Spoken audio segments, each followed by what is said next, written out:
Assalamu alaikum wa rahmatullahi wa barakatuh. Guys, he finally did it. Apus has falsified Islam with his great Kaaba argument. Yeah, we know that he was humiliated when he joined the arena, but Apus didn't give up. As usual, he called David Wood. David, please help me, let's do a live stream.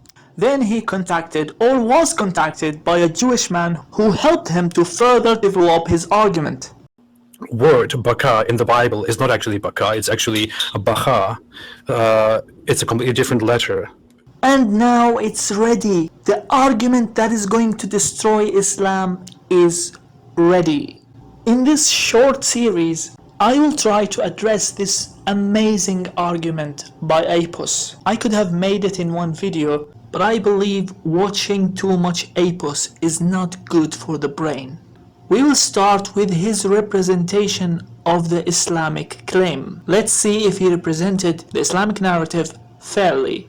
Bismillah ar-Rahman ar-Rahim. When I made the point that according to the Quran, Abraham was supposed to deliver this message to mankind, our dear friend Hamza made the objection and asked me where I get that from. I don't understand. The Quran gives Abraham and Ishmael the mission to spread this to the entire world so that everyone comes. This is the major place. This is the mother of cities. Well, where did you do that? And yet it has no history within Where Christianity. does all that say about Abraham and Ishmael were sent to the whole world? Where are you getting that from? I didn't say they were sent to the whole world. I said that. It's exactly what you just said. Did I say they were sent to the world? Okay, I'm sorry. Yeah. The issue What was do you mean then? they were told to tell the people from around the world to come to the You Kaaba. said they won't. You just did it again. I found it very strange that Hamza actually made this objection and tried to argue that this is something that I just came up with. This is general knowledge. Let me show you exactly where I got this outrageous claim from. I take this, as I said, from the Quran itself. Apparently I am more informed about the Quran. And proclaim to humanity the pilgrimage, the Hajj. Even if we go into the tafsirs, the interpretations of the Quran, very well-known ones, such as the tafsir of Ibn Kathir, which is the most renowned exegesis of the Quran in the world. It says further about this Quran verse, and proclaim to mankind the Hajj, meaning announce the pilgrimage to mankind and call them to perform pilgrimage to this house, which we have commanded you to build. And here, the interpreters of the Quran add a story, which is widely referenced and which is still distributed today. It was said that Ibrahim said,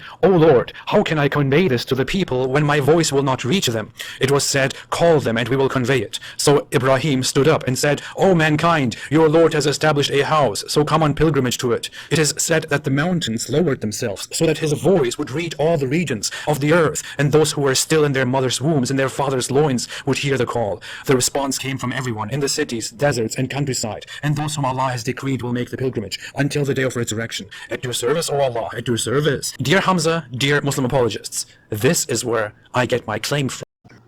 He showed this verse, Surah Al-Hajj, verse 27, and proclaim to mankind the Hajj. They will come to you on foot and on every lean camel. They will come from every distant pass. The question we need to ask to Apus, since he is more knowledgeable on the Quran than us, who is Allah Azza wa Jal addressing here? According to Apus, it's Abraham. That's the Islamic narrative. Absolutely, it's Abraham. There's no doubt about it. What do the tafsir books tell us about this verse? Is there only one tafsir or is there more than one? Well, actually, if we go to tafsir books, we will find two different opinions. The first opinion, which is the opinion of the majority, is that this command is given to Ibrahim. But there is another opinion, which says that this command was given to Prophet Muhammad sallallahu alaihi wasallam. This opinion says that the command in verse 26 was given to Abraham and the command in verse 27 was given to Prophet Muhammad. This is not the opinion of the majority, but it's there. In most of the tafsir books, you will find the two opinions. Now let me show you some of the tafsir book that you have never heard of in your life, which shows that there are two opinions. An-Naysaburi, Ibn Abd al-Salam, Al-Nasafi, Al-Zamakhshari, Al-Shawkani, Ibn Hayyan, Al-Qurtubi.